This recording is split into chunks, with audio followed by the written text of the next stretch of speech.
Not doing any funny hand stuff today. I'm home. Vacation's over, and I am That's back what you here thought. in Grand Rapids, otherwise known as not fucking Tennessee. Yep. Uh, This is me reporting from occupied Nashville in the Tennessee Reichstag. yeah.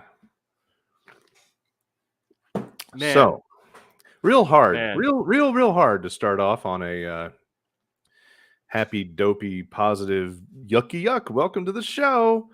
But anyway, if you're here, say hi. I'm Lucas. This is David, my hetero life partner and drinking buddy du jour. And normally our relationship consists of talking about current events, bitching about politics as the unfiltered leftist that we are, and drinking some craft beer. And we decided to put that on the internet, and that's how we got here. There are several people joining us already right out the gate. That's great. Good to see you. Say hello if you're here. Kelly's here in fucking Tennessee. John's here. Also in fucking Tennessee. With a nice summary for pretty much everybody. And yeah. Oh, here they go. Here they go. I'll start off with two quick things. One is a warning that if you somehow got here past the name and the logo, and you plan to be shocked by our language, oh, sweetheart, learn to read the rest.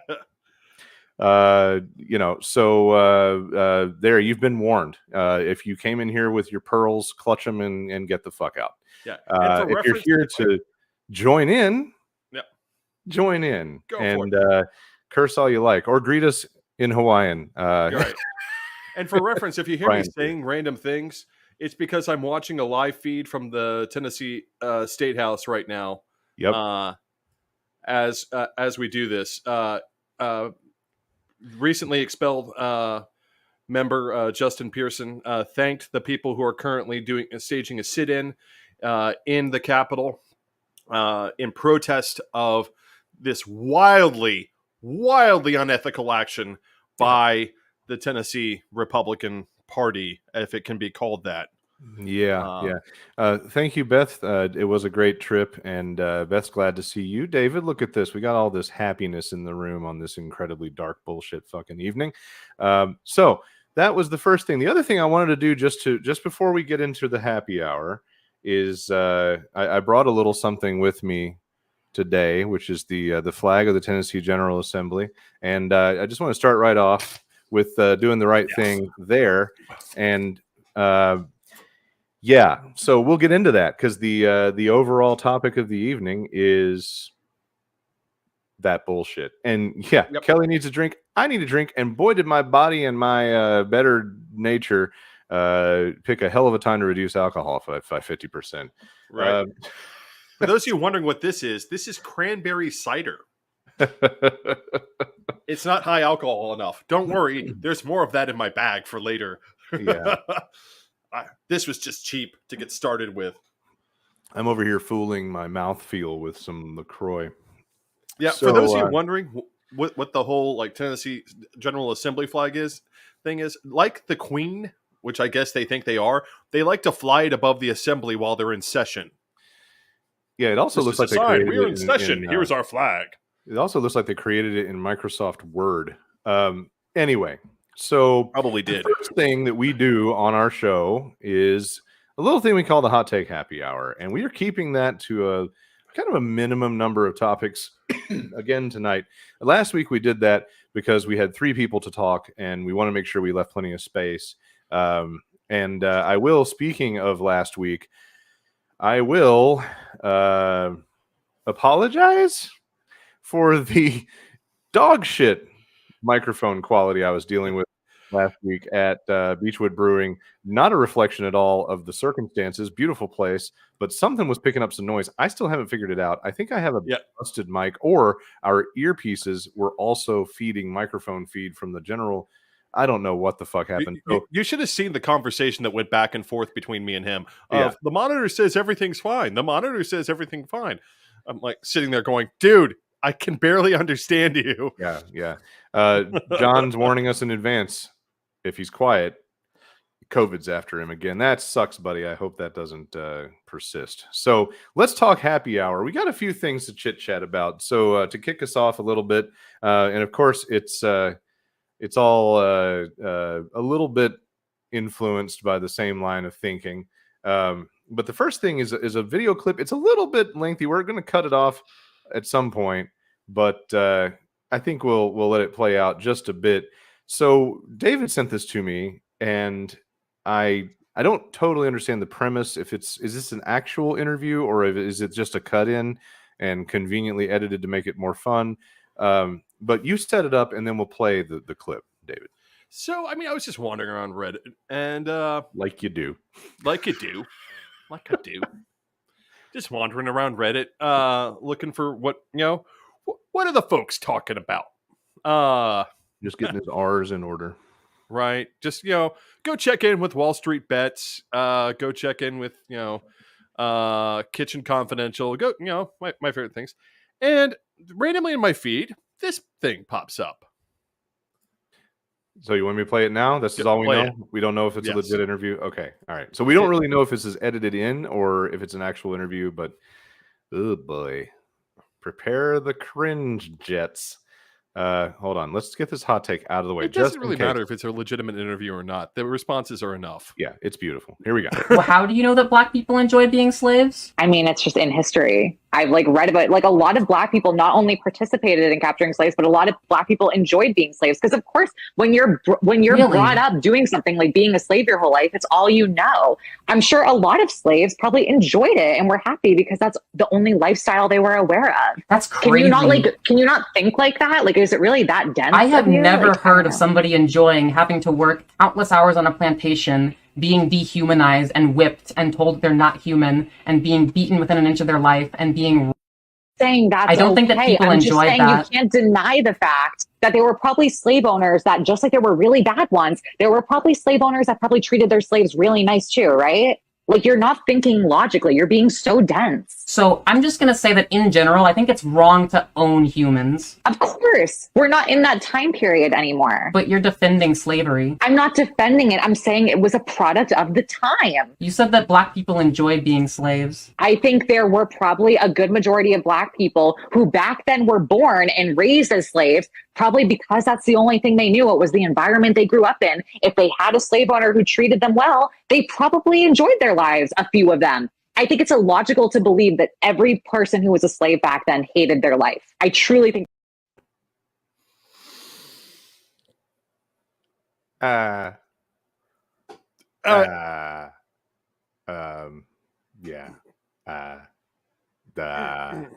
It's like dumbfoundingly fucked up. It's just astonishing. And and the reason I brought this up is because this is all stemming off of. I do believe this was an actual interview.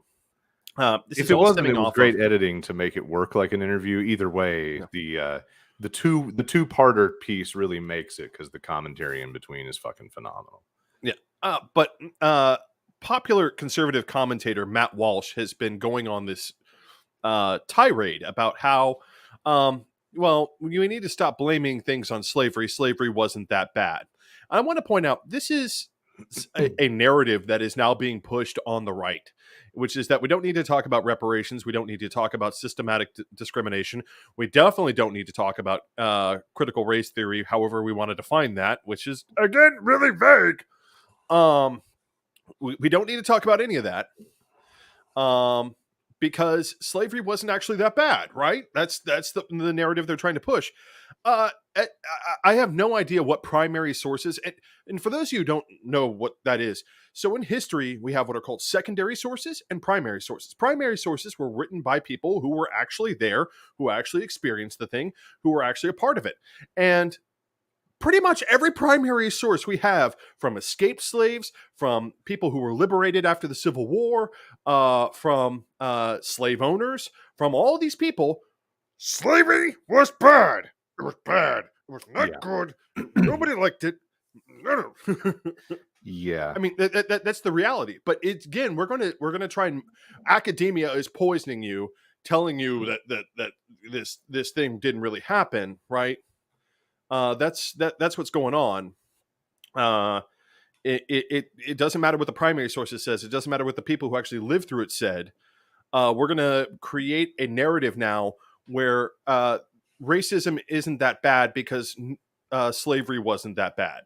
Is the setup that they're trying to make? That's the case that they're trying to make. And then you have a secondary source and a tertiary source, which is probably what you could call Fox News. So anyone who's using Fox News as a source deserves just awful things. I mean, that's not a source. That's worse than an opinion piece from the New York Times. I mean, yeah. I mean, swift kick to the balls with them falling out your nostrils. I mean, it's just what the fuck. I just can't. Now, what's crazy is though, David, when you sent me that video, it wasn't the first time I've heard that argument. I've heard more than one time from more than one or two people in various bullshit conversations that I've witnessed through various video clips of people trying to make that argument. Even if it's all I don't understand the logic. Like, but yeah, and this is the reality that conservatives want to paint, which is that our behavior is excused, or people's behavior is excused because they didn't know any better.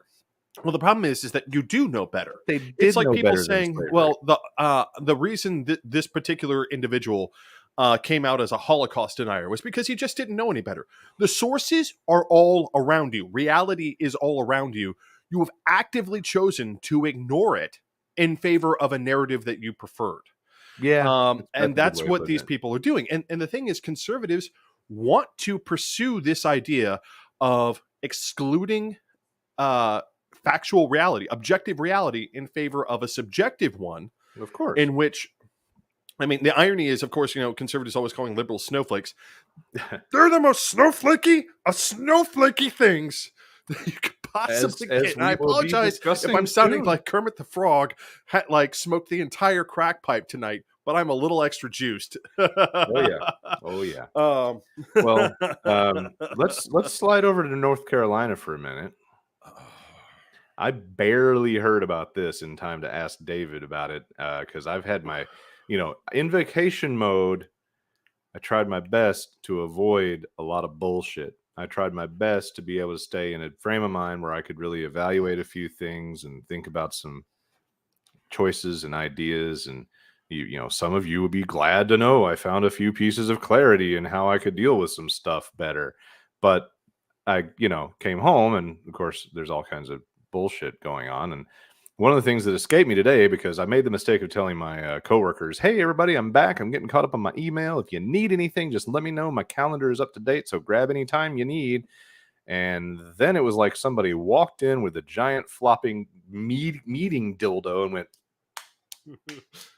and I basically spent the whole day in meetings, which is fine. It's nice to be needed. I love my teams, so that's fine. However, oh my God, endless conversations day one. So I did not see this, but North Carolina, I guess you say they bought off. I assume that they planted a Democrat, so they bought off. Oh no, this was not. First of all, they might have, but I mean, this is a senator from a solid blue progressive district. And when I say solid blue progressive district, she won her seat by a fair margin, like 15 points, right? Okay. This is not a borderline, well, I have to think about my purple district kind of moment. No, you could pretty much walk buck naked onto the floor of the North Carolina Assembly and declare yourself an active communist, and this district would be like, well, okay. I mean, maybe with pants. Can we do it with pants? That'd be fine. Communism. You don't have to wear all the clothes, but at least pants.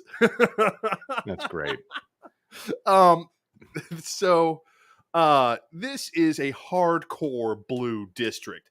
And so the only explanation is that the North Carolina GOP straight up walked up to her and said, listen, you're obviously going to lose your next election here.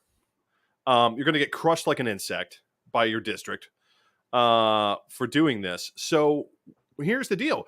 You do this for us, and we will give you a cushy job wherever you want for $200 some odd thousand a year.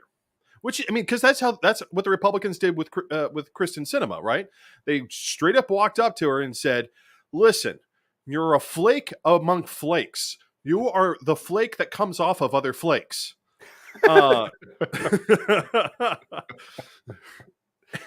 And Damn. so, listen, when you go back to Arizona, you're going to get pounded like a pancake. Interesting choice of see that I would have been so much more cruel than that. I'm sorry. I'm watching the footage from the assembly. The troopers have moved in to try and kettle the protesters in the Capitol right now. They are forming up their lines to hide our illustrious legislators from children. Yeah, right. And their mothers. Yep, pretty much. Yeah. So anyway, back to the point. So hold on, I want to go back to your pancake thing because that's hilarious. Because I really thought you were going to go somewhere exceptional. You said pounded. No. You asked me to tone it down just a little bit, and I've asked you to tone it down just a little bit. And so I'm trying to help. I didn't mean that far. I could have said something very, very disgusting, but I did not. Pounded like the carpet under both of her partners. Oh, that actually no. I was gonna bring John Holmes into the conversation, but Yeah, but she's only interested in half of that. But yes, I mean, I'm no, making fun of a bi person, and it's not fucking personal. Don't anybody get your panties in a knot. Anyway, but I mean, it's very obvious that this person was bought off. Something happened. Because there's no way that she comes from she had no hope of re-election. I mean, it's incredible that she did this, and unfortunately, what it now does for the Tennessee GOP is, as long as she doesn't vote to filibuster or even votes in line, they now have the power to elect the democratically elected Democratic governor, twice elected Democratic governor, because again, North Carolina has been gerrymandered by the Republican Assembly, so that only Republicans win Assembly seats. So now they have the supermajority that they need, more than likely to pass rabidly anti-women, anti-freedom of speech, anti-whatever they want, to make sure that they can prove to the radicals that they are continuing to lick the boots of, that they're doing, we're doing the work, despite the fact, I should point out, that the number of registered Republicans in North Carolina has decreased yet again this year. In fact, it's decreased massively nationally. So again, it's very obvious that this move by this state senator was not some sort of principled movement, because that's not what her voters elected her for. It's not because she thought like the district was going to change somehow, because she's not going to win. It's literally because she knows she's going to lose and collect a payday after. Yeah. So lastly, because we can't do this show this week, 2 days after, without talking about the Trump indictment and the court appearance. And, a perp walks into a door is just a reference to one of the best parts of all that, in the footage that we've all seen of Trump walking through the building, and there's a door that's swung open by some cops, and they just let it go. They just let it go and slap his orange Mussolini fucking cottage cheese ass like any of us. Just a cop with no fucks. Doors open, doors closed, you catch it. Like any of us would have to do in that situation. And the emperor with no clothes, of course, didn't see that coming, because he's used to people, bowing down and kissing his ass and open the door for him and all kinds of other fucking bullshit. And it almost hit him, and it's great, and I love it. And he had to get his own fucking door. And that's one of the many little moments of joy, including a whole lot of his dejected little facial expressions. But we've talked about this a little bit. This is not the best of the investigations or cases, but it might be the cork popped off the bottle, which is really what matters. We could be in a Capone situation, which is, again, we didn't nail Capone on smuggling booze. We didn't nail Capone on murder. We didn't nail Capone on racketeering. We nailed Capone on tax evasion. And it is, here's the thing. The sum total of years to be served, if he's found guilty on all 34 counts of falsifying business documents, which, by the way, to explain how this works out, the falsifying the business document itself is a misdemeanor, unless you falsified the business document to cover up some other crime, right? Like if you were just behind on your taxes and you falsified a document, you haven't committed a felony. But if you falsify your business documents because you're trying to cover up that you lied to your creditors, or you lied to your clients, or you lied to the state about something, then we're up to a felony. So that's 34 felonies that he's charged with. So it's, it's not looking good for him. And the thing is, this is pretty much a slam dunk case, because most of the evidence has already been entered into and accepted by the court. This is why I think Bragg reached for this case, because Michael Cohen already got convicted of helping Trump do this. Right. And so it's already jury hanging out there waiting to be claimed. Right. I mean, and he's allowed to bring in the evidence of, hey, another jury already agreed that all this was true. You should too. Right. It's going to be very hard to stop any of the, and this is one of the things, like normally in one of these, in a case like this, Trump's lawyers would be busily going, we want to suppress this evidence. We want to suppress this evidence. We want to suppress this evidence. He can't, because it's all in court records, right? This actually has the potential to be a relatively speedy trial, even though the trial date is set for December, I think. I think you're right. Yeah. But even though, and again, even though it's set for December, there's not a lot of maneuvering room for Trump's lawyers to be like, oh, that isn't true. Well, it's already been accepted as true. Would you like to go back and contradict this other evidence? Do you want to? And for me, I'm down with the get the mobster in whatever way you can plan. I always have been. I've always considered him a mobster, modern context of mobster. So I'll take it. And I'm looking forward to the others, man. I think we're going to see Georgia come along, and the real estate valuation shit come along too. I think it's going to be very interesting to watch. So yeah, let's drink some beer. I think that we need to be drinking by now. Yeah. Because fucking hell. So the way we do that, ladies and gentlemen, we will drink whatever we're going to drink. In my case, I stick to one now with the show because of health concerns. David, on the other hand, makes up for both of us. And I'll close that out with Brian's comment. Most landslides start with a single boulder, and I think that's a very good point on these indictments to be. So we review one beer in full a piece, and that means it's time to find out what you're drinking.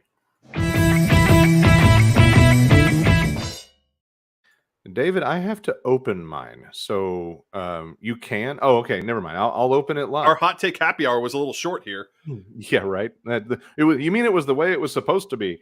So I need to kill this cranberry. If you were with us last week, you saw and may not have heard a lot of it, but you saw our live with my buddy Rob out on the left coast in Long Beach at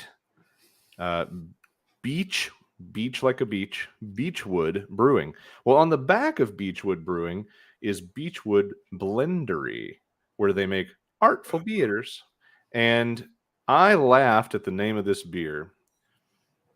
Careful with that apricot, Eugene. Which there you go, Beechwood Blendery. That was a little blurry, but you get the point. I laughed at this, and then I found out it's part of a series. They have a whole series of Careful Yes, Eugene. they do. Because I had to go find that beer on Untapped. Yeah. The apricot one. They have others, and it's a lambic fruit ale. So inspired by the Belgian lambic tradition, brewed and bottled by Beechwood Blendery. This is served in a nice big, or not served, packaged in a nice big tall bottle. 1 pint ish. It's 1 pint, 0.9 ounces. And it's if you haven't caught on, it is a riff on a Pink Floyd tune. Careful with that axe, Eugene, which I do not recall. I had to go look it up. Like, I don't remember listening to that. And I listened to a lot of Pink Floyd, but I guess a lot of people that listen to a lot of Pink Floyd don't remember it. So different gag. Anyway, so you got to pop the little cork out of these suckers. So it smells both good and potentially more sour than I like. So the show could get interesting with lots of weird facial expressions from me. It's pretty. It's kind of cloudy. See if I can do this without pouring it on my keyboard. Oh, there we go. Oop, or dripping it on my crotch. Damn it. There we go. I pride myself on pouring beers with less head than David usually does. If I'm going to experience head, I would rather it not be in the glass. So let's give this a shot. I like the looks of it.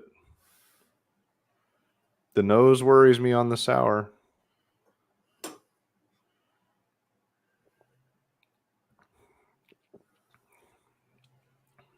Okay. Not bad. Sour fans would be very into this beer. So Belgian style sour ale, fermented and aged in oak barrels with apricots. I think this is about as sour as I tend to get. It's a little heavy. I like that. I like that there's some oomph to it. Yeah, I dig it. Coming in at 6.7, it's a nice middle of the road. Not a pansy, but not a hard hit. It does have a pretty decent average. We of course use Untapped for all of our data, and if you want to go look it up, go hit it up. Go look at Untapped. But yeah, I like it. It's growing on me. It doesn't stick around sour. It definitely has more of a genuine apricot aftertaste. So there you have it. At your earliest convenience, you can scooch over to Long Beach, California, and get yourself some Beechwood Blendery. Careful with that apricot, Eugene. What are you drinking there, bub? Hold on. Sorry, I was listening to Arch Asshole Sexton. Oh God, don't do that. It's not good. The Speaker of the Assembly explaining that there are consequences for these actions. We're going to get into that here in just a second. Oh, yeah. Hold on, just one second. Consequences. Because again, this is happening in real time. Yeah. I'm going to see if I can get a live feed going in a corner while you're doing your beer. Which is a hint for you to do your beer. Oh, this is an interesting maneuver. Okay, sorry. I'm listening to Majority Leader Lambeth try and cover himself. So I'm going to talk about my beer real fast. You should. And we have an accidental theme of Eugene's. We do. We did not plan this. Sorry. We're watching things in real time, and I'm trying to keep track of what's happening on the floor of the assembly as it's happening. So this is PB Eugene. It is a peanut butter porter, which I want to point out is a little unusual.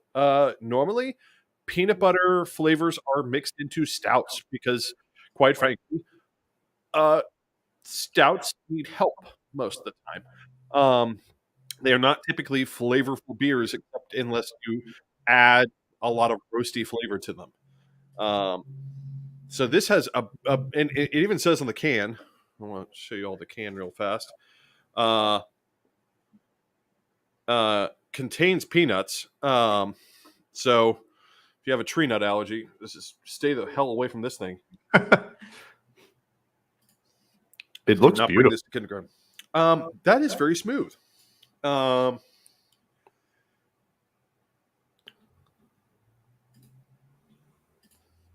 similar in the alcohol department. 6.7 for me, 6.8 for you. Yeah. So that is basically peanuts. It has and a little bit of roasty flavor. And I gotta say, it's very almost everything Revolution Brewing does. I really like their Anti-Hero IPA. I think is one of the best, like easily accessible IPAs out there. That will still, give you a hop ride in your mouth. I've got sound that I didn't ask for. Sorry, go ahead. It's a very nice, it comes on pretty strong with the peanuts and then moves to a very nice roasty flavor.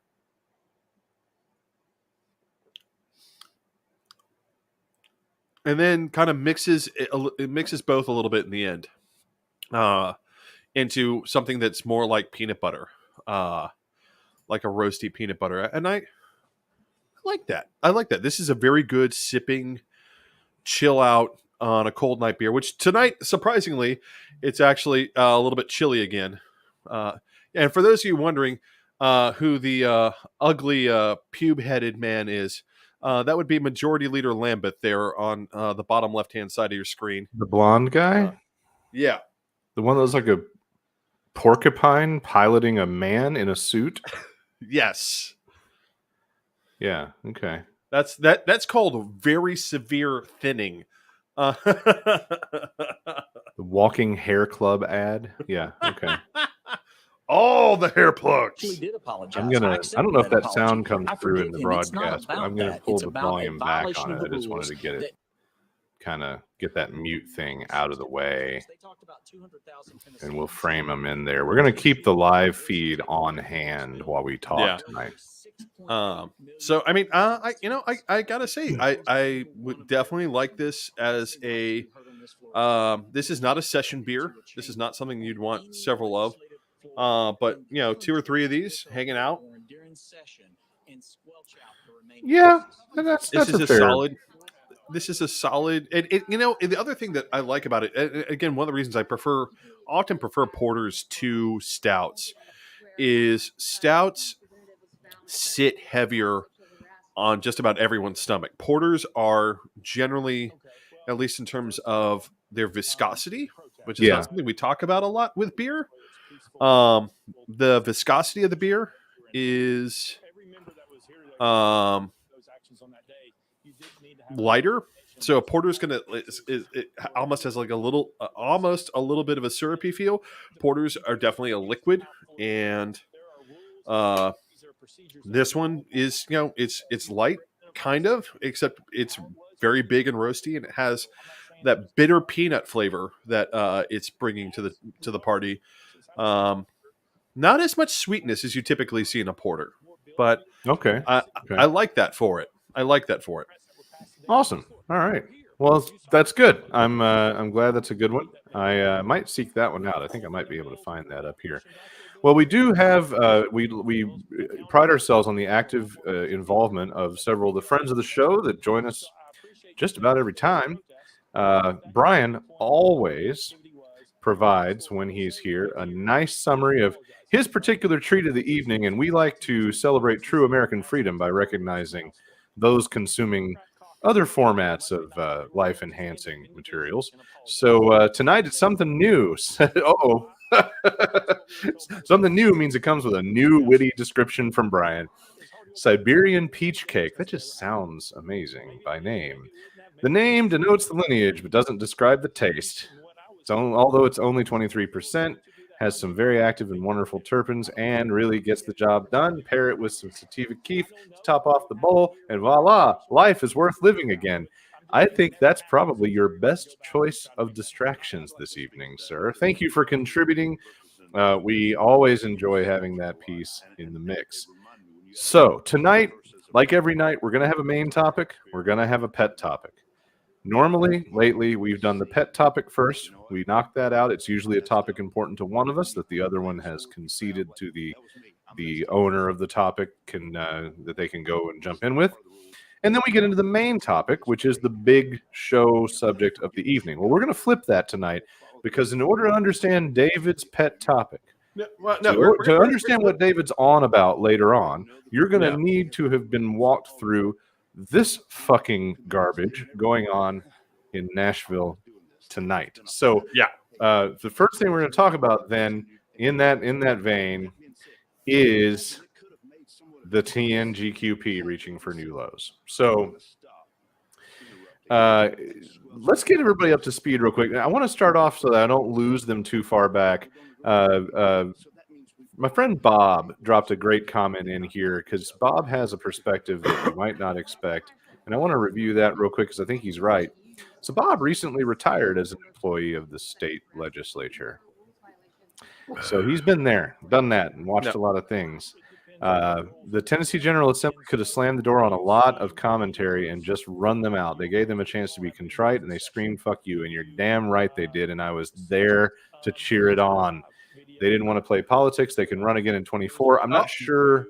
They don't even have to run again, it turns out. Right. We've got some. We'll talk about that, but I'm not sure if all of them can run again in 24. Are they all on 2-year terms? For the House, yes. Jesus, how do you ever get any real fucking work done? All right. It's supposed to be the voice of the people. Yeah, whatever. It's the voice of always on fucking campaign, which is why we see so much craziness. So let's talk about this. Let's set this up a little bit. So, David, I finally got up to speed this afternoon. I'm going to try to set this up a bit. You insert or tell me where I missed stuff, but the bottom line being that, as we all know, last week, a shitty fucking school shooting occurred in Nashville that I could not escape while on vacation. Everywhere I fucking looked is a headline from some news agency talking about my hometown and showing the absolute tragedy that took place. We've already done that topic. We've already talked about that topic. Unfortunately, the audio wasn't the best. We may end up revisiting the topic at some point in time. Inevitably, we will revisit the general topic. But we all know what happened. And this caused a lot of action at the Capitol. And at some point during a recess... Well, again, the contention is by the Tennessee GOP that it wasn't in a recess. The initial contention of the Democrats was that, no, you gavelled a recess just before this occurred. It's a little bit contentious as to in what order things occurred. Yeah. I would argue from the video that they were in recess. Yeah. So there was some activism styled activity by these representatives on the floor. You're seeing two of them right there in the news window. That's Brother Jones and Justin Jones and Gloria Johnson. And Justin Pearson's not pictured there, but anyway, I've been acquainted with Gloria for many years from back in the Obama campaign days. She was one of the go-to people out in East Tennessee for the Obama campaign, which I'm sure sticks in the craw of all these motherfuckers. So, anywho, they all did a little bit of showing out down on the floor, and Justin Jones produced a small megaphone from somewhere and used it to chant with the crowd that was up in the gallery and shit. And essentially, they were cited for breaking the decorum of the chamber. Now, there's been a lot of discussion over how much the rules of the chamber are even effectively taught to anybody new, much less younger folks, which, as we've repeatedly discussed in this show, get exactly jack fuck all for civics education in school anymore. So any representative of government that's under 30 that gets elected is not going to have a goddamn clue how anything works because nobody bothers to fucking teach it anymore. The Republicans got their way, got civics out of our schools, and these people have to come in completely green, and no one's going to mentor or educate or share information with them. And that was a topic of discussion. And I also want to point out Robert's Rules of Order are not something that are exactly. I'm going to be honest. If I was in high school and trying to learn Robert's Rules of Order, it's not. It's complicated for a reasonably intelligent, tenured person, much less a newbie. I get it. So the Republicans decided to move at breakneck fucking speed to hold these people accountable by holding these expulsion votes. Now, And I want to point out one thing that's been very important about this entire process. There have up until this point, in the more than 200-year history of the state, we were the 15th state to join the Union. So the 13 original colonies, then Kentucky, then us. one expulsion before. No, 3 votes. Hmm? This is votes for expulsion. Oh, okay, votes. I was just going to point out the only time it ever actually fucking happened was that trash bag and his fucking sexual Yeah, assault Durham. shit. Yeah. Yeah. So it's only happened once, but this is only the 3rd vote in more than 200 years. And every one of those other votes was for a criminal act. Right? Durham raped people. Not singular, plural. Right. He raped And that multiple women. that went down with a 70-2 vote. And I guess he got to vote, against expelling himself. And I don't really know. I know we could find the record. I would be very interested to know who the other scumbag was that was the other vote. Yeah. Probably Sexted at this point. but that was everybody agreed. Both parties were all over that. Oh yeah, this guy is a scumbag and a predator and a dangerous individual that shouldn't be here. Fuck him. But this time around, and that, by the way, took months. Yeah, I mean, Months. from the realization This bullshit that Durham today was took days. literally going around raping anything that had a vagina that worked for him, and making that his policy of the day. Of, oh, you want a job? I'm gonna need to put my penis in you. I mean, I got bad that's news for you, David. I'm gonna move this. I'm gonna move this little guy over here into the other side of the screen. I know that you Fair wanted enough. to keep it. well, I mean, because it was when we were doing other stuff, it was blocked. It There was we going to go. get blocked. We get it moved But, over there where we can see it. We'll have to do and to without the clarify- fancy corner graphics while we're doing this, but we really want to see the feed there. This entire thing it's very suspect about whether or not the House. It's never been established properly through any sort of documentation of whether or not the House was in recess, at which point what they did was completely acceptable, or whether or not the House was still in session. And if it was still in session, it was literally in session for maybe 30 seconds while they were doing this before it was gavelled into recess. Yeah. So it's a bit of an issue. And I also want to point out a big issue that came up at the beginning of these hearings, which is absolutely fucking ridiculous, which is Clemens, our representative, one of our Real representatives. quick, that's Pearson there. for That's those that Pearson right haven't been there. Familiar with these folks. Who I have to say, Jones was very eloquent, but a little bit combative. Pearson brought us to church. Pearson brought the pulpit with him.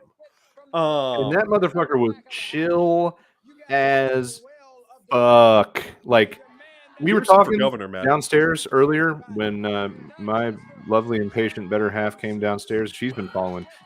Shit is real when my I don't like politics and don't want to get involved in all this bad shit partner is following shit. So she comes downstairs and we were watching, and I said, there's absolutely no question about it. If I were still in Nashville, I'd be in jail. Yeah. At this point, I'd have at least been caught up in a group of people that refused to leave a place at best. And at worst, I would have finally decided to tear a mailbox off the sidewalk and fucking sling it at somebody. I mean, Jesus fucking Christ. It's just completely off the rails. Completely off the rails there. So to clarify how all this began and the level of bullshit that's happening here. Let's make the comparison though. Okay. Months of exploration, Months investigation, the last and time we had proceedings an for the expulsion. rapist. Days of rushed proceedings into what we saw this afternoon and evening. Right, and to explain what we saw this afternoon. So we had Republicans showed up on the floor, and they wanted to present a video of what happened. And first of all, a number of things went on, which is Clemens stood up and said, "Excuse me, we haven't had a chance to see this video. What's in the video? Everyone should have a chance to see if this is even relevant." To which the Republicans overruled them. Then they showed the video. And first of all, half the video was not even of the floor proceedings. It was, and not even of the day. Not even the day that that all this happened. It wasn't even on the same day. Wow. Right? Not surprised. Yeah, right. And then it was pointed out that the parts of the video that were of the incident were taken from the floor. Now, here's the issue. While this house is in session, members are not allowed to be videoing anything.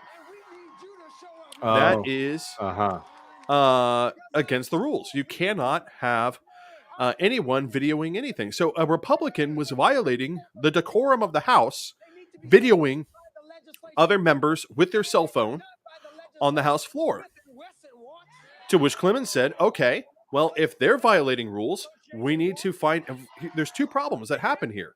Number one, they violated House rules worse than the decorum issue, technically, which needs to be referred to the House Ethics Committee. And then all of you have now committed a House ethics violation because you know who took this video and won't tell us, which is in itself an ethics violation worthy, apparently on the same level and worthy of expulsion. So, what is it? I'm so glad I dressed for the evening. I mean, which is it? If we're going to expel these people for a decorum issue and then turn around and say this person violated a decorum issue, but we're not even going to say who did it, it's always right? We're going to keep them anonymous. Always hypocrisy at its best. Always. And we're not going to refer it to the ethics committee. And in fact, all of you who took this video and then edited it together to present this kangaroo court, this drumhead trial, you're all guilty of ethics violations as well, because the Tennessee House ethics rules are very clear. If you know someone has committed an ethics violation and do not report them by name to the ethics committee, then you yourself have committed an expulsory offense. Yeah. Yeah. So, Kid Rock, David, Kid Rock. I do not own a pork pie hat, nor do I do that much meth. Like, at all. Like, ever. I have all my original teeth, too. Right. So, all right. So let's no fillings. Comparisons. Let's point out or STDs on my face. Damn. Let's point out. So the results are that 2 were expelled: Justin Jones, Justin Pearson. Who I'm convinced Jones and Pearson are really going to be some historic, important civil rights leaders. Oh yeah, we are going to all. They've now catapulted them into. It's fight time now, boys and girls. Those total jack off dumb fucks have helped more than they've harmed. And now these 2 young men, these 2 brilliant young men, are going to become civil rights icons of the new century. And damn, I mean, it's really great to see it. I voted for Justin Jones in one of the primaries before we were out of Tennessee. I forgot which one and when and all, but I've been around him at some rallies. Dude's always had his shit together and always been on the mark. And they were very much on the mark tonight with all of their question and answer. And not to take anything away from Gloria, who was also very much on the mark. I liked her attitude. I liked her, if I'm going to go down, I'm going to take as many motherfuckers with me as I can. So here are some answers to your bullshit. I really appreciated the way that she approached it. She was very kamikaze. But let's take a moment in comparison. Yep. And I want to point out, Representative Pearson pointed this out very pointedly in the aftermath, which is 2 black men got expelled and the white woman wasn't. Yep. 2 young black activists that happen to be men expelled, bookended around an older white East Tennessee root of almost all racism woman. Nothing against her at all. I don't She's know. not part of that. But the suburbs of Memphis would like would like a word about the root of all racism. I just want to point that out. what? Also, the suburbs of Memphis would like a word about the root of all racism. I was going to say Pulaski, but okay. Well, I mean, and again, West Tennessee, where the plantations actually were. Yeah, but Knoxville has managed to just persist so successfully in being white supremacist piece of shits. Well, ironically, the Knoxville representatives were up there fighting for, and which I should clarify, Knoxville, the town proper is Democrat. Knoxville, the surrounding area, it's sort of like Chattanooga. Chattanooga, the town proper, is Democrat. The surrounding parts of Hamilton County, right?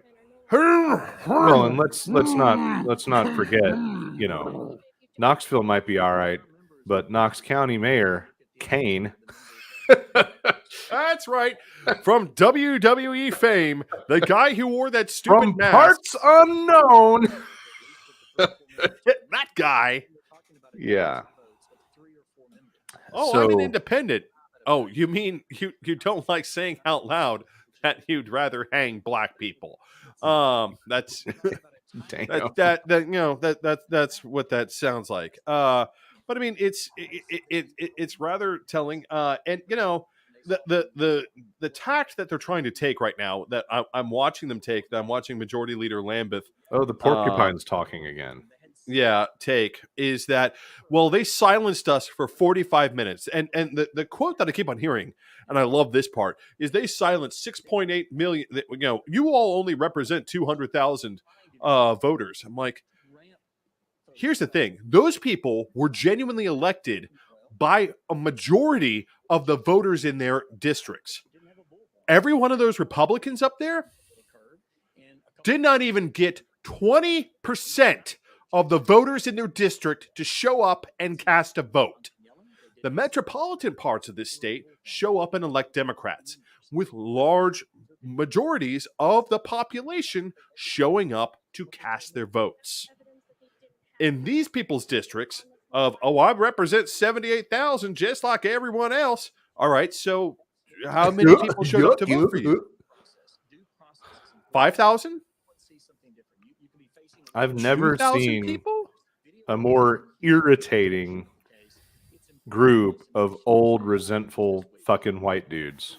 Well, I mean, here's the thing. Sexton has had a hard-on for wanting to go punish the left because literally Sexton's behavior in the assembly has been so objectionable that at every turn, Nashvillians have pointed to him and been like, "You're acting like an asshole." And here's the thing: I'm going to turn him up for a second so we can hear the porcupine talk. Enough, but that doesn't meet the extraordinarily high threshold of expulsion. Extraordinarily high Mayor threshold. Cooper released a of statement expulsion just a few moments ago saying that today the House disenfranchised the people of Nashville and that he plans on immediately reappointing Representative Jones to his district. What's your reaction to that? And will he be welcomed back with open arms? Well, I think that's a Metro Council decision, not a mayor's decision. I'm sure he probably would recommend it to the Metro Council, but it's a Metro Council vote that takes place.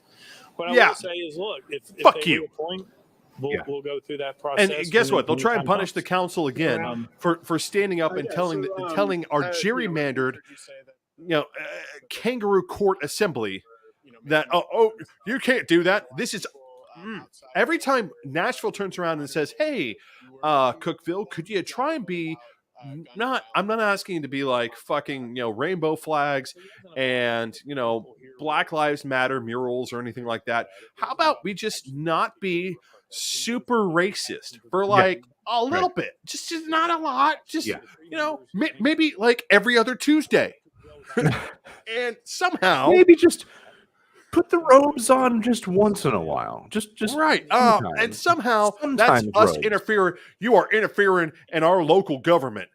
And yet when Nashville local governments looks at the state and says, hey, we are a progressive community. Our people have elected us to govern our city, our metropolitan government, and speak for everyone in the city.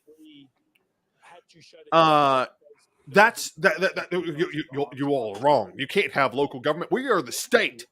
We are it's government. The endless hypocrisy of the right. It's forever and always. So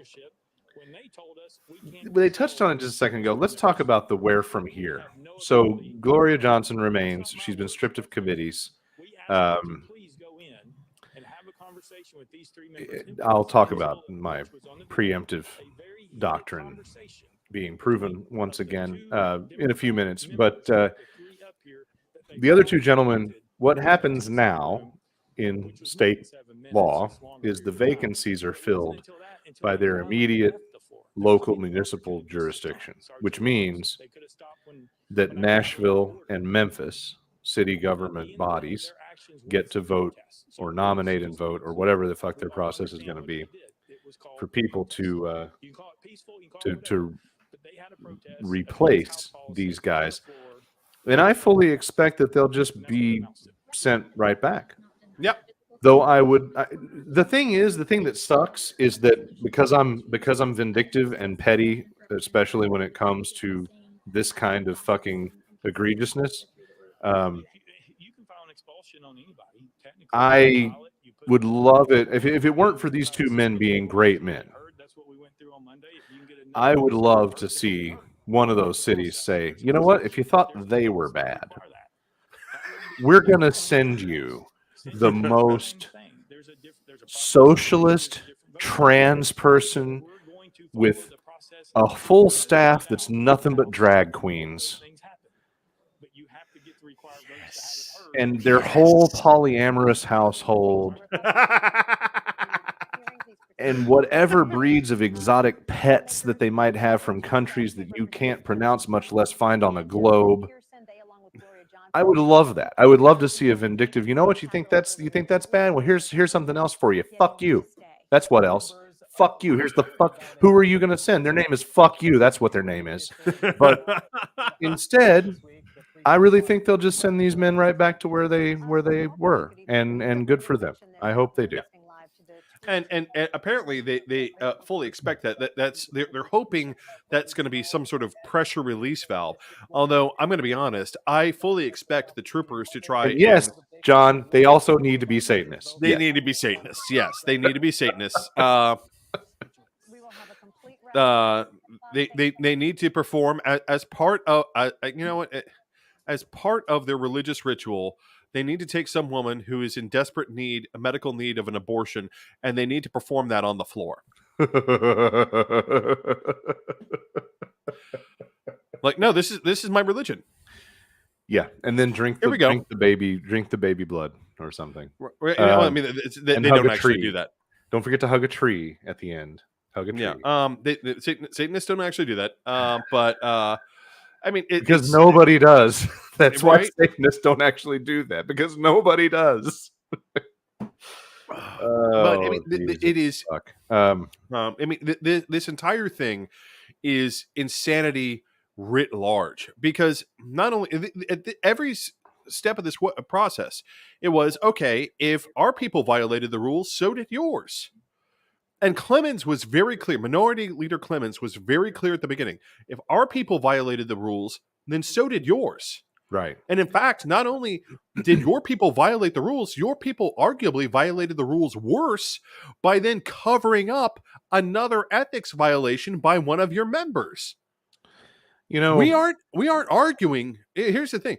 All we're arguing is if there was an ethics violation, okay, let's talk about it and let's have a proper hearing of whether or not we were in recess or not. Because it's very unclear as to whether or not we were in recess or not in recess. But if Right. we weren't in recess, then your people violated the rules just as bad as ours did. So I really like John Ray Clemens. He was always my second choice for mayor every time he ran. Nothing against him. I just liked other people better. Also a good choice for governor. I mean, here's the thing. If Pearson wants to run for first governor choice tomorrow, for governor. I will quit my job and I will go work on his campaign. I mean that quite literally. I will be like, listen, I will be homeless. I will be living out of a refrigerator box somewhere on Broadway. But I will go work on your campaign. I will smell like shit, but So you will have to pay me at least in cigarettes and hopefully beer. let me tell you why my shameless love for John Ray Clemens. One, I was in his district at one point, and he was extreme. Well, not in his district. I was in Reverend Harold Love's district the last several years in Nashville. I absolutely enjoyed every minute of it. Harold's a great person. I've known him for years. He always did me right. He actually did me right as a corporate constituent as well. When we had some things to discuss at back at Mac Authority when I was marketing director there, we partnered up with the other businesses on our road to deal with some state road planning problems that were going to be a thing, and he was of service. And then Harold was, of course, the rep that was in my district near TSU. Great guy, one of the best human beings in politics I've ever met. Hey, Rob's here. Say hi to Rob. Oh, there Rob he is. was my buddy for the last week or plus, along with Dave. You missed all the fun, Rob. So I love John Ray because I didn't exactly live right in his district, but his district includes the western part of Bradley Parkway, where I found one of the state's most glorious breeds of potholes. And John Ray was right there to help me guide me through the process of trying to get it taken care of with the state. And I wasn't even his direct constituent, which was really cool. Then he would run for these other offices. And let me tell you the other thing that he did that was a stand-up thing. I invited no less than a dozen political figures to the grand opening of the Novatech headquarters when we had our grand opening party over on Charlotte in Nashville at our corporate office. The only fucking person who not only gave a response, an RSVP, but showed up was John Ray. Most of these others, and this is I invited everybody, regardless of party, who was applicable. I only heard back from Democrat John Ray and not other Democrats. He's a stand-up I don't think that dude. man sleeps. I honestly don't, because every time everyone discusses John Ray Clemens, it is, oh, he was over there and then over there. Right, Either that or he has like a twin or something. Right. I mean, I don't know which it is, but the man moves around all the time. But I mean, like he did such a good job today of just crushing any credibility that these proceedings could have had. Yeah. Absolutely. If that was the mission, he definitely succeeded. I mean, just absolutely fantastic in his pointed attack. And, you know, when it became clear that those attacks weren't going to work, you know, he sat down and shut up and let his members speak their minds as he should have, because he's like, I'm no longer of help here. We're watching a lynching of two black men for being black men who talked out of turn. The phrase that kept on coming to mind, and I want to point out, Lambeth had this same point when he decided to question Representative Pearson. It was one of the points that Lambeth seemed to have, which was, well, why do you think that your voice and your representatives are more important than mine. You stood up there and you talked over me. And I'm literally hearing those words in my head, and I'm like, oh my God. The only thing you didn't actually say was uppity. Yeah. Right? Yeah. Yeah. That's all. The implication of what you're saying and how you just voted, which was getting rid of Brother Jones and Representative Pearson, was, oh, uppity. That's a good point. Very, very good point. We don't treat white women like that, but we will treat these two black male representatives like that. Yeah.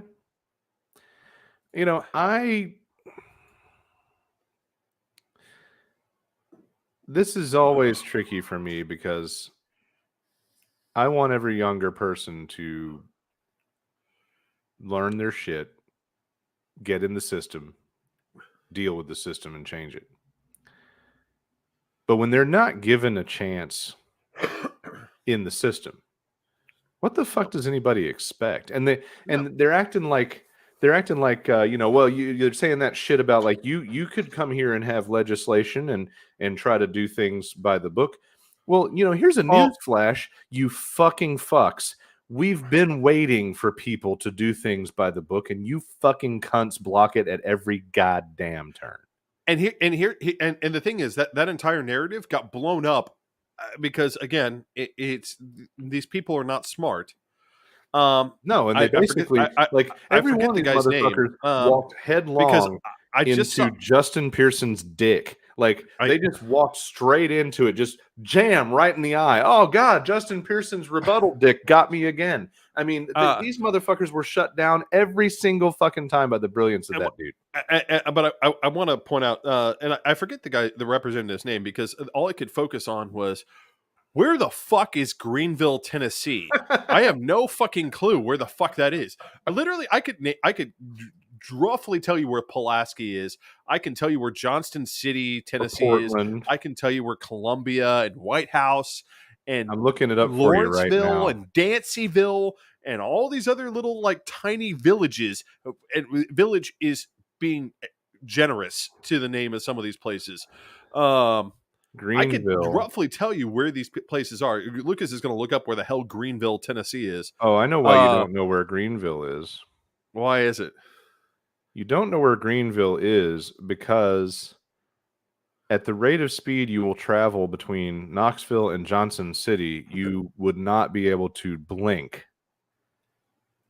That's why you don't know. It's a unremarkable addition to a sign that you would have seen and not cared about on I-40. That's Greenville. So this representative from Greenville is saying, well, the Democrats did it to us 30 years ago. And I want to point this out. Which is already a stretch. But I want to point this out. Even when Speaker Nafee, King Nafee, was in charge, I can't ever imagine Nafee turning around to the Republicans and being like, we're going to expel your members. That's, first of all, because that's not how Nafee worked. Nafee would be like, listen, I'm going to go into a back room. You're going to follow me. And we're going to come to a deal. And you're going to tell whoever that was to shut the fuck up and never do that again. And I'm going to give you a road someplace. Okay? This is how we're going to do this. Yeah. Right? And the problem, one of the main problems that we have in Tennessee right now is that for all their talk of, oh, we need to balance the budget, what they've done essentially is under Democratic rule, and I'm going to come back to one of my like little touchstones, which is under Democratic rule, we had pork barrel, right? And all right, I'm going to give you a road, like here, go back to your constituents and tell them we're going to pave a road or build a rural hospital or do something. And under Republicans, they've continued to do that. Only they've said, we will give Democrats nothing. We will crush them. We will destroy them because they are the enemy. And we hate them. Right. Mm-hmm. And I want to point this out. That was another theme that they tried to point out. That same representative from Greenville tried to point out, Well, I was very upset that those people cheered when I mentioned the passing of several members of the Republican caucus, and implying that, and going further, and implying that Democrats want to kill us, right? Which is, we're going to talk about here in just a second. Wanting to kill someone is definitely not the same as just being glad they're dead. Well, I mean, especially some of these people who I don't were actively want to kill Trump. Do I hope that he steps out in front of the wrong bus? Absolutely. Will I be happy if it happens? 100. But I mean, I personally have like a little fantasy of him, trying to approach his jet and the engine being on and him being sucked in and not dying immediately, but suffering horribly from being spat out a jet engine. His fat ass jams it, and then he's just like halfway in. And just yeah, that's good. Let's stick with that. Anyway, I want to point out, now that you've mentioned all this, they did it to us kind of stuff. I want to point out and dance around a little bit on my now years old point. I'm so tired of the nutless liberals. Burnt Cheeto smell everywhere. Yes. Jet fuel and burnt Cheeto smell. Oh, God. Yes. I love it. I love it. I am so tired of the Republicans being the only people that understand the concept of preemptive attack. And, when Marjorie Taylor Greene first came along, the first thing I asked you, David, and you can attest because we've had this conversation, like, okay, so how do we kick her out of Congress? Like, my first thought was like, okay, let's figure out what we do to send this fucking bitch home. Let's go.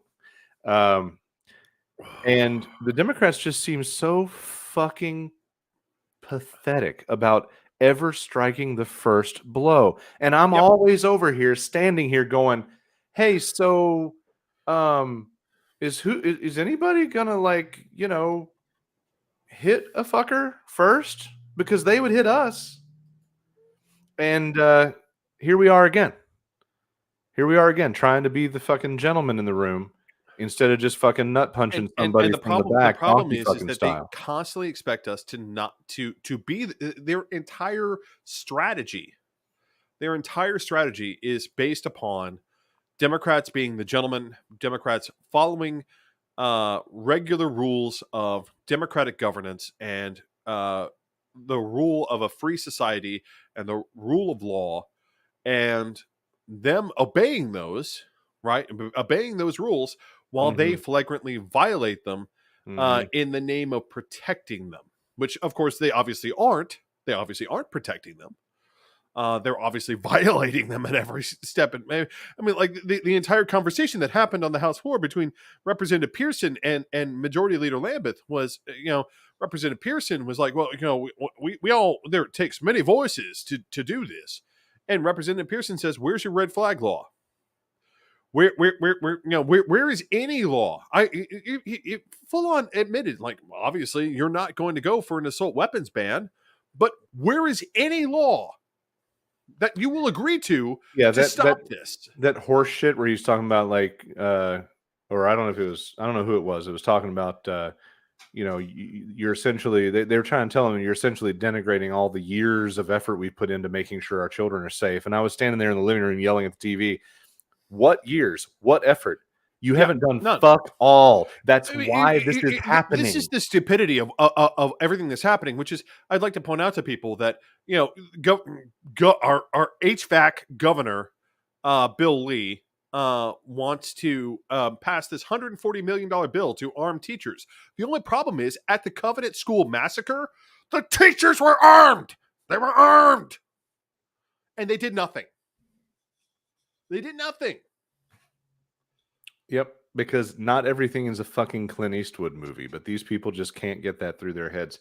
Back to the Democrats not understanding how to land the first blow. I just want to demonstrate physics. Okay, so balls. It's easy. Just fucking do it. Jesus. Learn something from pro wrestling. Fuck. Anyway, so there we are trying to be the gentlemen pacifists. And two incredibly fine young men have been expelled today. And I look forward to their swift reinstatement by their local legislatures. And again, it has to be pointed out that they chose the two black men. Yeah. And it's one of the things that I fully expect in the next 24 to 48 hours. We've already seen the FBI try and start this shit. And I fully expect that the Tennessee State Troopers are way ahead of them on trying to pull this stuff, which is trying to foment violence. The FBI has already been caught as of a couple of weeks ago, trying to ensnare leftist leaders in illegal actions by using covert intelligence operatives planted within leftist organizations, which has been wildly unsuccessful, as opposed to when they plant them in with rightist organizations, where they just keep on putting more and more and more and more in. You know, it's one of the jokes about why the Klan never got broken up properly is because half of them were FBI informants. Yeah. Right? We're just going to keep on making them informants. We're not going to stop them from killing people or committing acts of violence. We're just going to continue making them informants. You know, there's it reminds me of the very dark joke that the FBI manages crime, they don't stop it. So real quick, because I think you're starting to touch on some of the pet topic, and I want to let you get into that. The where from here is Monday, at least in Nashville. I haven't seen what Memphis has talked about. Monday is at 4:30 p.m. the special session of the Metro Council to deal with the vacant seat. Yeah. Vice Mayor Schulman called the special meeting Metro Council. Announcement typically begins a 4-week period for council members to nominate an interim replacement. If the council rules are suspended, a vote could be held Monday night, and Jones could return to his job. Metro Council members have pledged to appoint Jones. Schulman agrees, and then Jones can run again in the next election, of course. So I imagine Memphis will follow suit with that. It's possible you could join us for this show next week, and we're just giggling about how ridiculously short-lived this whole fucking circus was. And you know what? Lambeth, I think right now is hoping that it's short-lived.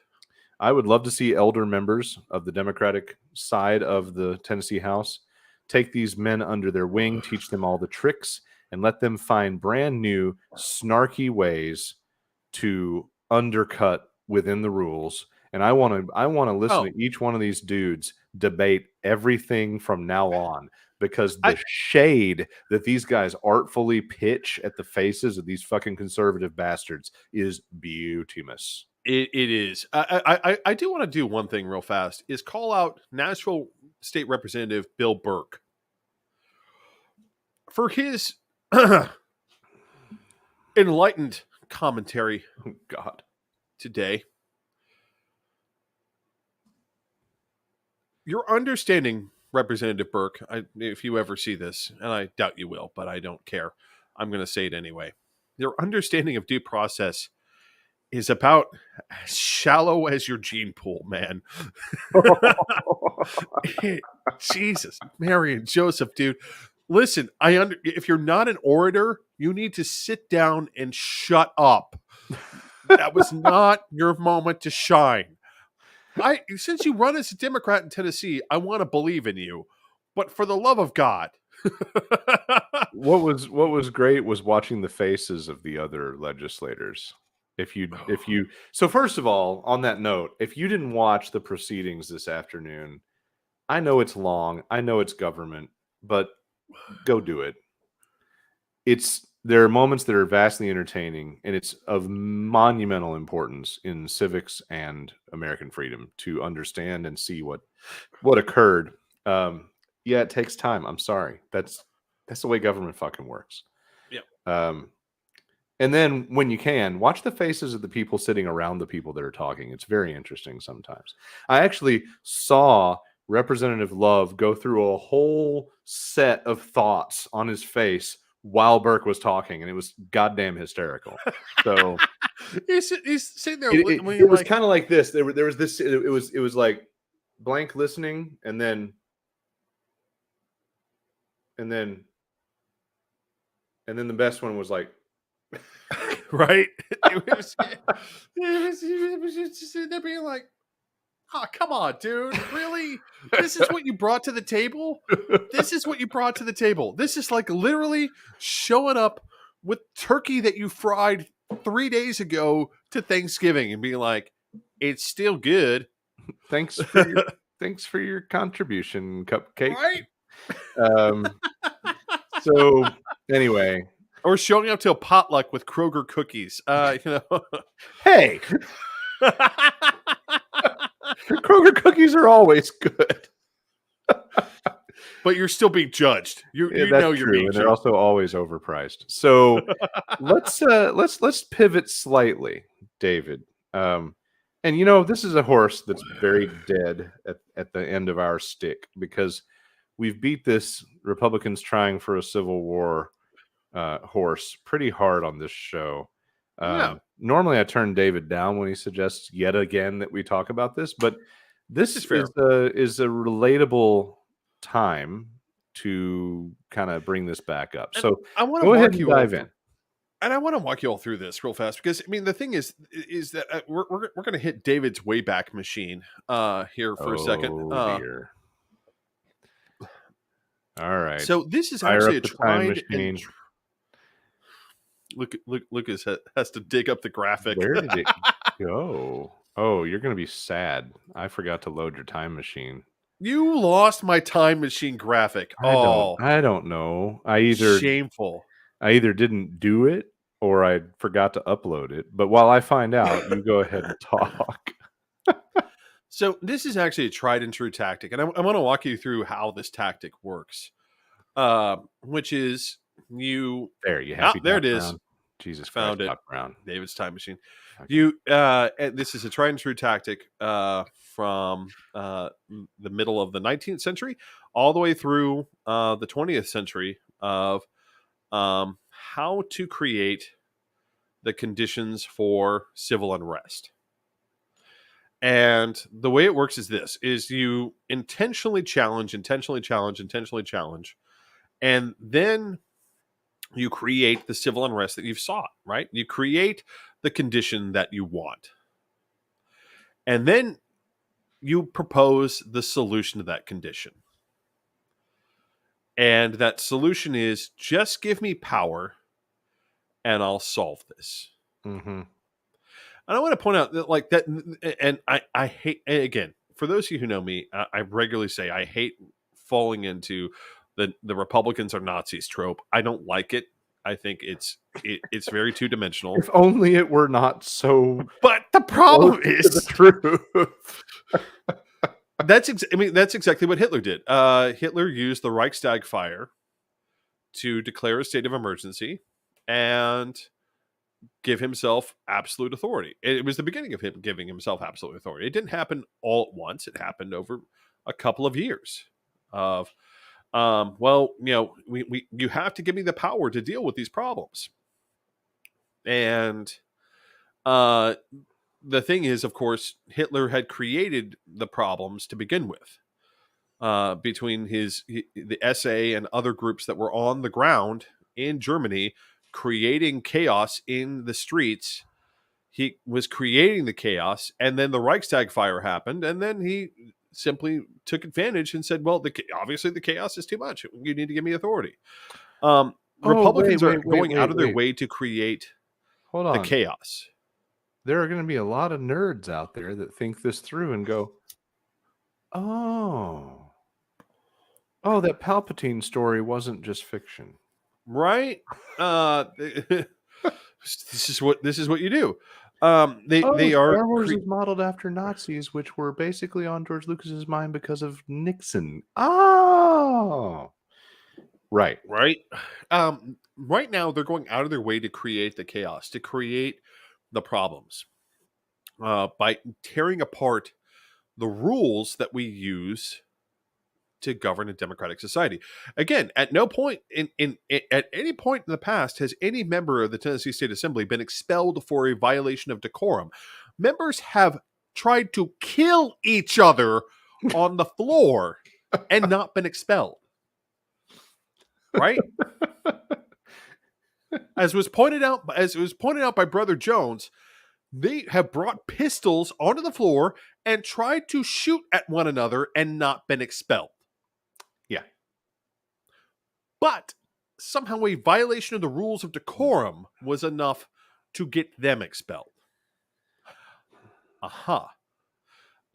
Marjorie Taylor Greene, and here's the thing: Wonder what the difference Republicans, the Q faction of the Republican Party is not very good at hiding their plans. They actually tell you every single time. Trump always tells you what he's going to do, and the problem is during the first election is no one believed it. They just thought it was hyperbole.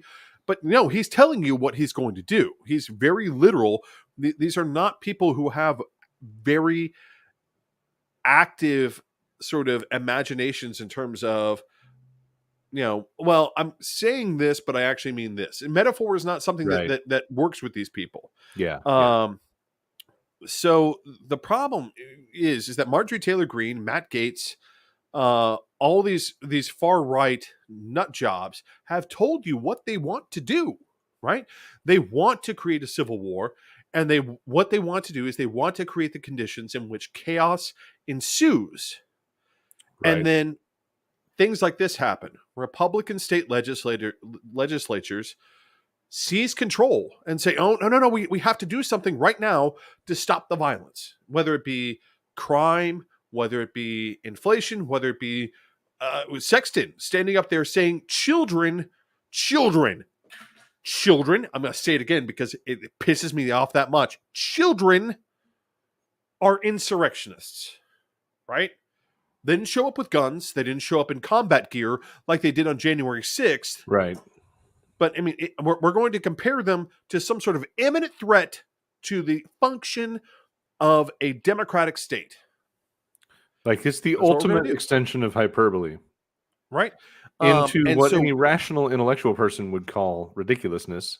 But to the base of the Republican Party, it's 100% believable. What are you going to do about it? I mean, the people are just fucking terminally stupid. Terminally stupid. That's the core base. And what they're relying on is that they can pull this off, right? That they can create the chaos. And I'm going to point out, this is actually, we're actually hearing more and more about this. Recently, the head of the Boogaloo Boys managed to make it back from Ukraine and is now training a new militia in Virginia. What was he doing in Ukraine? Fighting with the Azov Brigade. Of course he was. Right. And for those of you who don't know, the Azov Brigade has a funny relationship with white supremacy. To the Ukrainian army, with regard to that bastard, I would say you had one job. You had one job. And from the Ukrainian perspective of, yeah, they're Nazis, but there are Nazis, and we can throw them at the Russians. And then they managed to all fucking die at Mariupol. So, I'm just saying, accidents happen in trenches all the time. Here's the deal: the Azov Brigade managed to get themselves greased at Mariupol. So, honestly, they held the Russians up for a long time. But at the end of the day, nothing of value was lost. So, damn. I mean, this and the Boogaloo Boys, I want to point out, as an organization, right? Just like the Proud Boys, just like every other white supremacist group in modern America, they are, by definition, what are called accelerationists. Mm-hmm. And what are accelerationists? Accelerationists believe that they have, in order to bring about their desired goal, they have to break things. They have to create a conflict in which things collapse and their side can seize control. Right? Which is what Marjorie Taylor Greene, what Matt Gaetz, what the far right Republicans are doing right now. It's what the Tennessee State Assembly is essentially playing into. It's what the Wisconsin State Assembly is about to play into after Judge, very Polish name. I'm not going to have to pronounce that. I think I can because of my regionality now that I've gotten used to some of this. Let's see. I had to see it first. And I had to get my keyboard to actually wake up when I type things. Let's see. It is Janet Protasewicz, I think. Okay. All right. We're going to go with that because it's, listen, if it's Irish, I'll take a crack at it all day long. If it's Eastern European, nah. The Poles didn't settle the South. On Tuesday, she was elected to the Supreme Court of Wisconsin, which swings the court to the liberal advantage, which means they'll be able to get rid of their Civil War era. Hold on to that for flavor. Right. Paste on it. Civil fucking War era ban on abortion. But at the same time, because nothing has changed. But at the same time, in a yet another gerrymandered district, a new Wisconsin state senator was elected, giving the Republicans a supermajority. And he was elected saying that if she was elected, he would vote to impeach her. Why? What? Right? And of course, you have to answer, why are we going to impeach her? Well, because that's what we do. It's literally, we have the stage set for the same exact behavior that we just saw today in Tennessee getting ready to happen in the state of Wisconsin. Right? Yeah. The simple plan is this: break down the democratic norms, create accelerationism, create the opportunity for continued chaos. And I have every expectation that the Tennessee State Troopers will try and foment a riot either tonight or tomorrow here in Nashville. Everyone here is fully expecting that a curfew will be declared probably in the next 48 to 72 hours. Simply because they expect that something will happen and then there will be violence. And this is, I want to point out, conservatives want this violence. They want this chaos. They want the problem to get worse so that they can say, oh, wait, we have to seize control. Just like they did with this seemingly innocuous bullhorn from the well of the assembly. Somehow that it is overreaction, which invites resistance, right? And then that resistance justifies yet further overreaction. This is what Marjorie Taylor Greene is looking for. This is what they're all looking for. They're looking for chaos. They're looking for, here's the deal. At no point, here's the deal. If Biden had illegally absconded with classified documents to his house, do you think me or Lucas or any honest leftist would look at that and say, well, we need to give Biden a pass? No, no. We would say the old ass codger fucking deserves the same rules as any of the rest of us. Right. They're like, oh, well, Clinton went to Epstein's Island too. I'm like, well, then present your evidence and fucking prosecute him. Well, Hillary did all these other things. Well, fine, present your evidence and prosecute her. That's all you got to do, right? I mean, like it's this constant thinking of we don't worship our leaders as cult leaders, right? These are not our religious leaders. These are political leaders, and if they violate the law, then they aren't good political leaders, are they? Having this constant fucking mantra of bullshit where they love to they love to treat us all like we worship Nancy fucking Pelosi. Like, why? What makes you think that? Fuck. I don't like her. Dude, Oh. if me and Nancy Pelosi were in an elevator, it's going to be a really awkward fucking ride, man. As long as you crop dust her on the way out, I'll be proud. No, I mean, I'm gonna straight up, like look at her and be like, so I want you to tell me how much did HCA stuff up your twat? I need to know. Like, right. was it hundos or was it grants?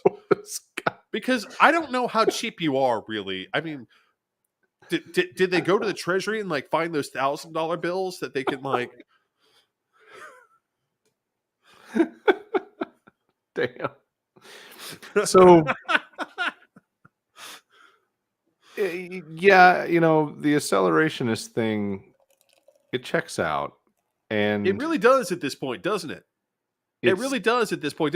Everyone, because here's the deal. I literally told someone this a week before this happened. I'm like, this is now their plan. This is now their plan. This is very clearly their plan now. Create the chaos and seize control in the chaos. This is what they're after. And then it can be legitimate. Right? This is what they're after. And again, for people like, oh, well, it seems very conspiratorial of you, David. It seems very Q of you. Here's the thing. Republicans talk to each other through regular channels, mainly through organizations like ALEC, the American Legislative Exchange Council, right? Which is a conservative organization which hands out carbon copy acts. Copy and paste legislation, which is exactly where I think our shit here in Grand Rapids concerning the unhoused came from. Right. I mean, this is what ALEC does, right? These people communicate through these channels and they share ideas through these channels of how to do these things. And now, again, this isn't conspiratorial. It's not like these people all have like a grand master plan in place. That is not something that these people are capable of. Right? No. Like, conspiracies actually require forethought. Right. That's not present here. What you have is an idea that's being shared around, a movement that's being shared around, that is compatible with this methodology, right? Because that's what this is. This isn't a conspiracy. This is a methodology of achieving what you want. You want to remove democracy. Democracy is a pain in your ass. Well, and the reality is this isn't terribly far-fetched or conspiratorial. It's a lot more reasonable of a possibility than any outright insurrection achievement or actual like Civil War styled idea. Like, well, the thing is, they're gaining power through strife is one of the oldest tricks in the fucking book. Exactly. And it's not that odd. And it's ironically exactly the thing that they were trying to accuse the left of during COVID. Which, again, remember that every accusation from the right is, generally speaking, an admission of guilt. Or a preview of their own interest or intent. Right. I mean, these people, we're talking about a group of people who are actively, I mean, if you weren't actively looking for strife, why would you, on the most flimsy of reasons, trying to expel 3 members at a blatant display of one-party rule, which I should also should clarify is another hallmark of fascist governments. It's what's called salami politics, which is you have because again, Democrats are a coalition, Republicans are a coalition. You take your coalition and you say, those guys are the enemy, and you slice them off. Yeah. And then you keep on moving to the right. Right? You keep on moving, and then you find the next group. And you say, those guys are the enemy, slice them off. Mm-hmm. And you keep on moving. Those guys are the enemy, slice them until only you and your cohort are the ones in charge. Right, and that's what it comes from Mussolini in Italian politics, but Hitler Shocking. did the exact same thing in the Weimar Republic, right? He did the exact same thing of slicing off first leftist and then centrist organizations, and then even moderate right organizations from the Reichstag until only he remained. He This who remains. You know, it's one of those things where it's like, David's crazy. David's talking out his ass. But the only problem is that, again, like I said in my solo show a few weeks ago, if the glove fits, OJ. You know, I think it's more believable as well because that's how the institutions come to heal. Because one of the best things about the dipshit insurrection effort on January 6th was the fact that they had the assumption of that stupid, you hear it every fucking time, that stupid ass right-wing fucking assumption, like, oh, well, you know, when the revolution happens, the armed forces and the police will be with us. And then they found out, oh, shit, the cops want us to behave ourselves as much as they want anybody else to behave ourselves. Well, all of a sudden, fuck back the blue. We're going to fucking attack and try to kill the cops. And it's easier if you don't have a direct confrontation, if you can instead take control and use the institutions to solve a problem. And people wonder why I don't trust the fucking institution of policing. Because I know that it's just a shade away from a tool of an oppressive right-wing regime. well, it's one of the examples that I use in terms of how this process works, which is, you know, you remember again, I hate to do this, but it's historical and it works, which is the Munich beer hall putsch, right? So Hitler tries to stage an uprising in Munich and hopes that the entirety of Germany will rise up and assist him in overthrowing the Weimar Republic. And they don't. Now, here's the problem, though. It wouldn't have been a big issue for the Munich Police Department to just simply show up and be like, oh, that's cute. No, die. But they didn't, did they? The Munich Police Department didn't do that. The mayor of Munich didn't do that.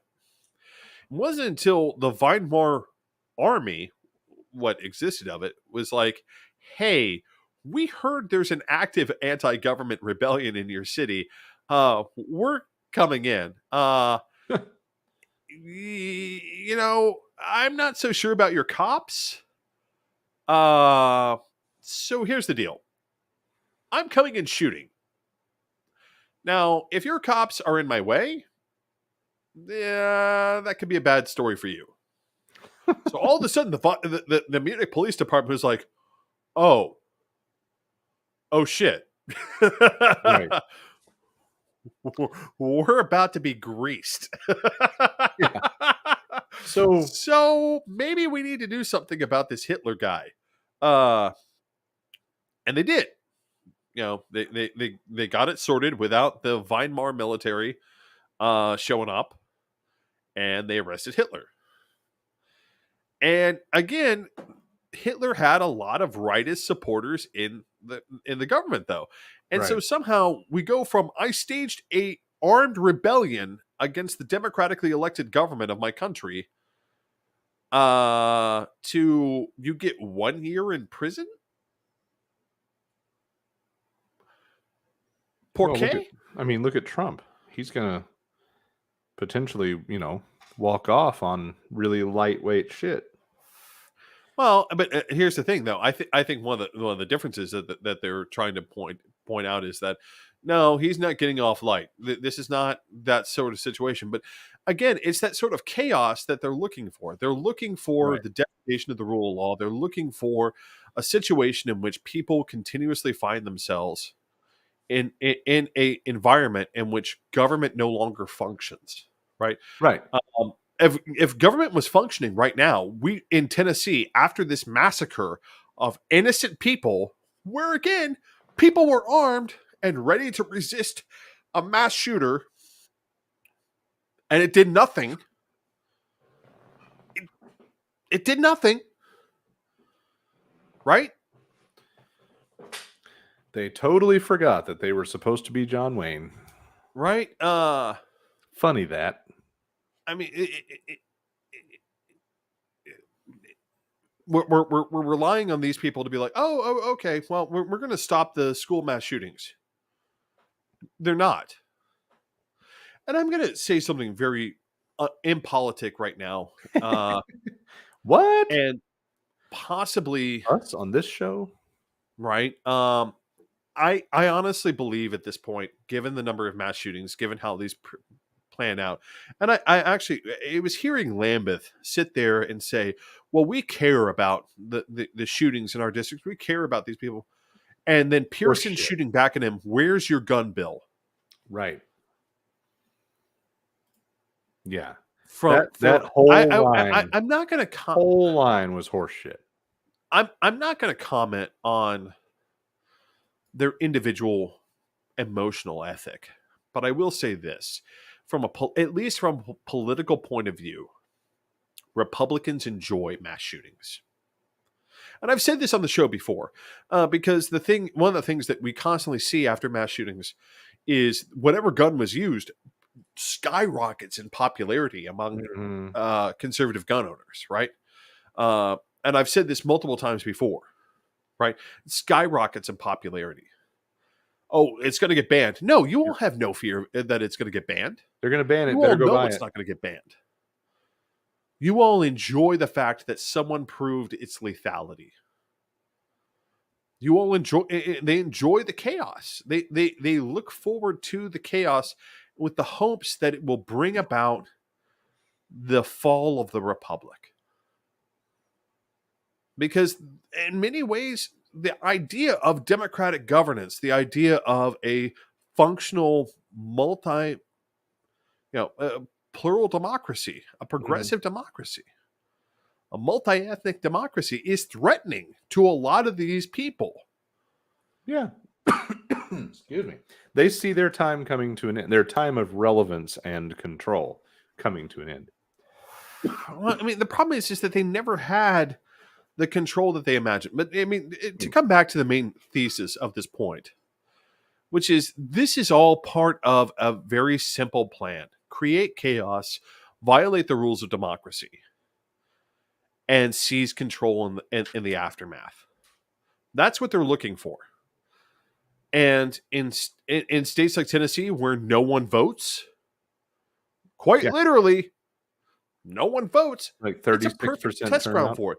In states like Wisconsin, where it's so gerrymandered that the majority of the population cannot express its will, where 60% of the population can show up and vote for the other side and find themselves in the minority in the state assembly, 60% of the state's population can show up and vote and find itself in the minority in the state assembly. Yep. These are the conditions that these people want. They want the chaos. They want the opportunity to say, you're the problem. We're here to solve the chaos. We're here to help you. Because no one seizes power by being like, I'm going to destroy you. I'm going to. Yeah. No one seizes power like that. No, everyone seizes power by saying, I'm here to help you. Right.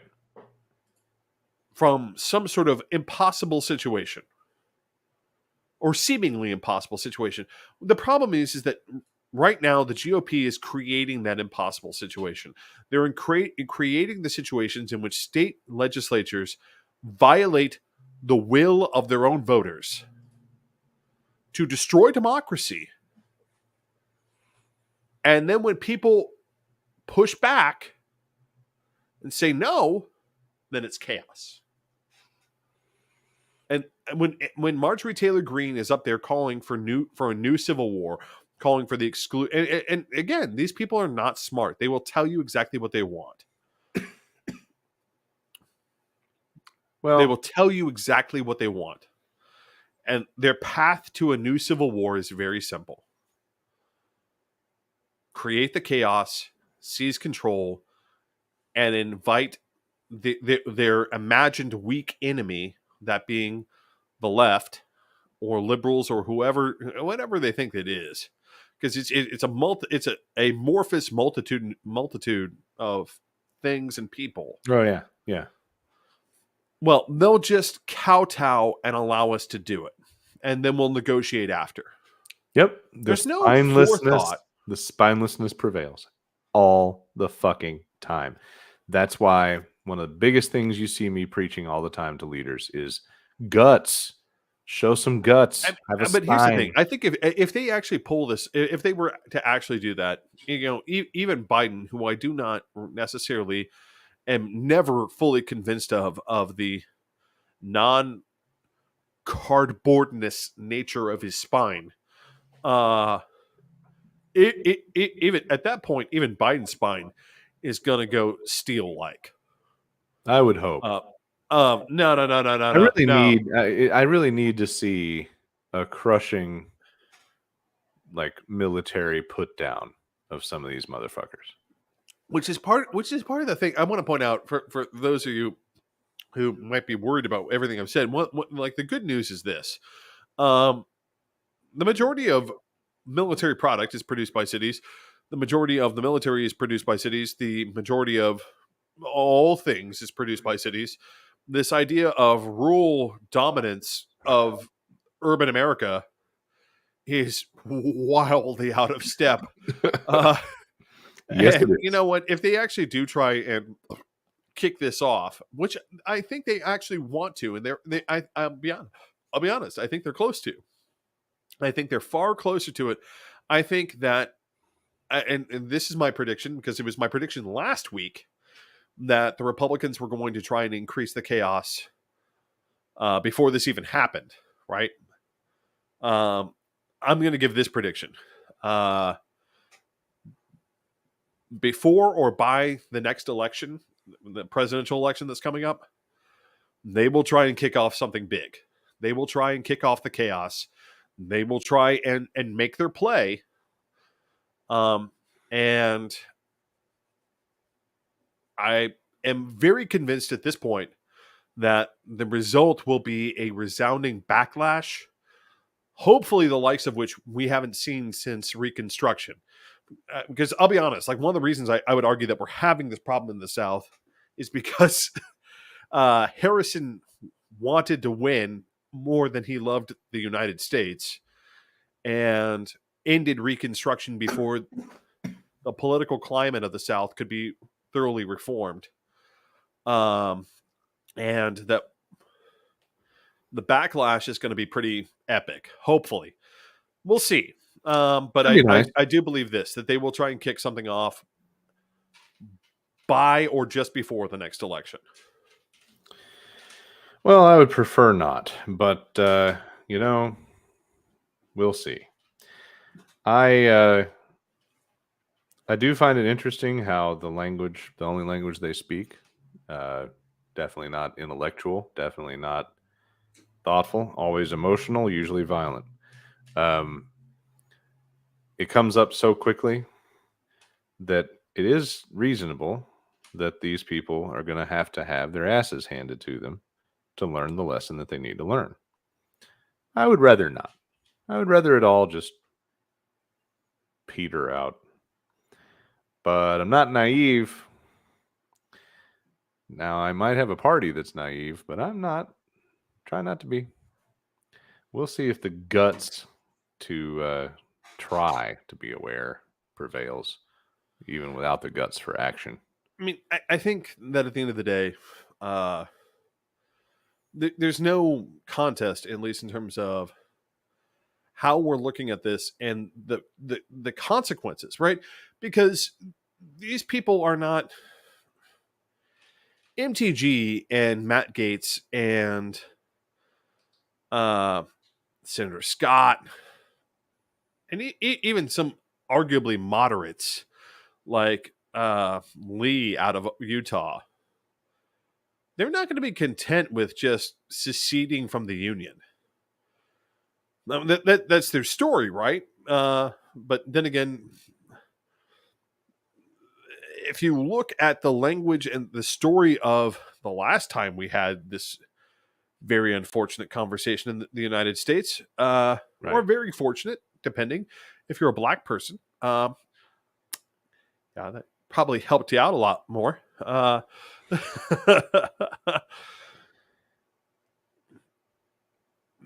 They're not going to be content with just, we just want to leave. No, we just want to do our own thing over here. No, it's not about we just want to do our own thing over here. Look at Idaho. It's about subjugation. It's always about subjugation and power. It is. Well, I mean, look at Idaho. Right now, Idaho is making a play to seize the western half of Oregon and Washington by some sort of strange popular vote. Right? Eastern Idaho and Oregon, that the eastern parts of Idaho and Oregon would be better served by being part of Idaho. But be better served by being parts of Idaho. It's part of the Greater Idaho movement, where they will. Oh, God. Yeah. Oh, yeah. I loved that someone in Oregon responded recently by showing the Greater Oregon movement, which showed them absorbing Boise into Oregon. Your liberators have arrived.